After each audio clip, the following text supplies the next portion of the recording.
नगर निकाय चुनाव को लेकर नामांकन पत्रों की जांच हो चुकी है और आज नाम वापसी का दिन है। ऐसे में कांग्रेस के पूर्व प्रदेश अध्यक्ष प्रीतम सिंह जी हमारे साथ।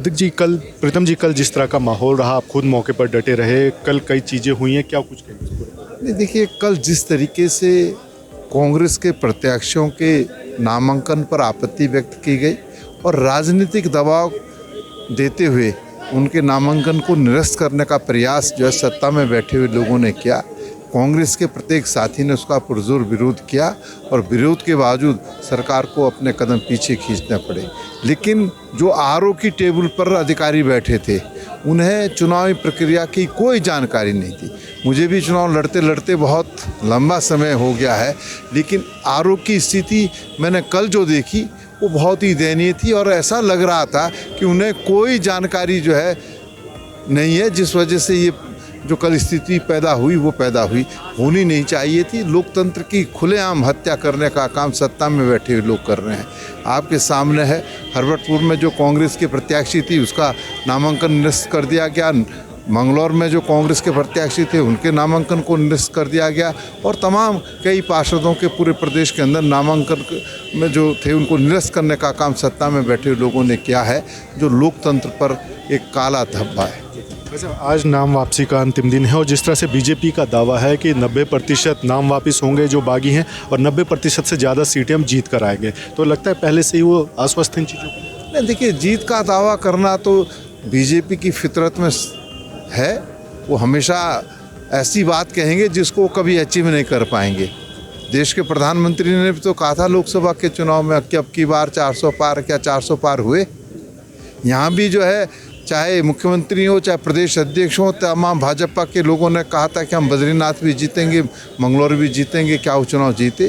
तो दावा क्या कर रहे हैं, लेकिन इस दाव के उलट इस नगर निकाय के चुनाव में होगा। नगर निकाय के चुनाव में लगता है सत्ता का दुरुपयोग इन चुनाव में भी हो रहा है। निश्चित रूप से वो तो खुलेआम हो रहा है और कल की घटना ने जो नगर निगम में हुआ इससे पर्दा उठाने का काम किया है। वरना आपत्ति अगर होती है तो प्रत्याशी जाता है, जो आपत्ति करता है वो करता है। हालत ये है कि जो आपत्ति कर रहा है उसका दायित्व होता है कि वो साक्ष्य प्रस्तुत करे। जो आरओ की टेबल पर थे वो कह रहे हैं कि इसकी जांच जो है संबंधित विभाग करेगा। अरे, जब एनओसी नगर निगम ने दे दी है उसके बाद क्या रह गया?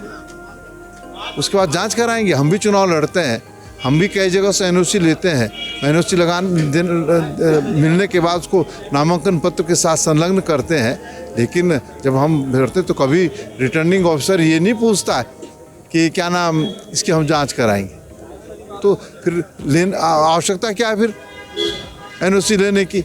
अगर वहीं से होना है कि हम पूछेंगे कि तो ये हालत। तो इसमें लास्ट सवाल प्रीतम जी, क्या लगता है चुनाव से पहले ही दबाव बनाया जा रहा है कि प्रत्याशी पहले ही बाहर कर दिया जाए, कमज़ोर कर दिए जाए? बीजेपी हार की वजह से जो है इस तरीके का कृत्य करने का प्रयास कर रही है जिसे हम होने नहीं देंगे। इसका मतलब तो सीधा स्पष्ट है, आपको लोकतंत्र में विश्वास नहीं है।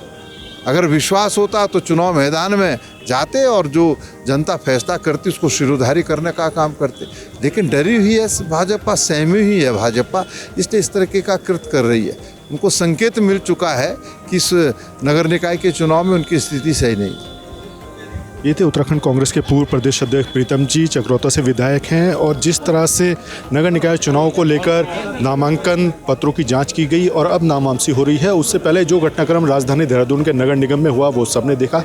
साफ तौर पर दावा किया गया है प्रीतम सिंह जी की तरफ से कि सरकार डर चुकी है चुनाव से पहले ही और इस तरह के कृत्य करी है जिसका जवाब आम जनता निकाय चुनाव में देगी।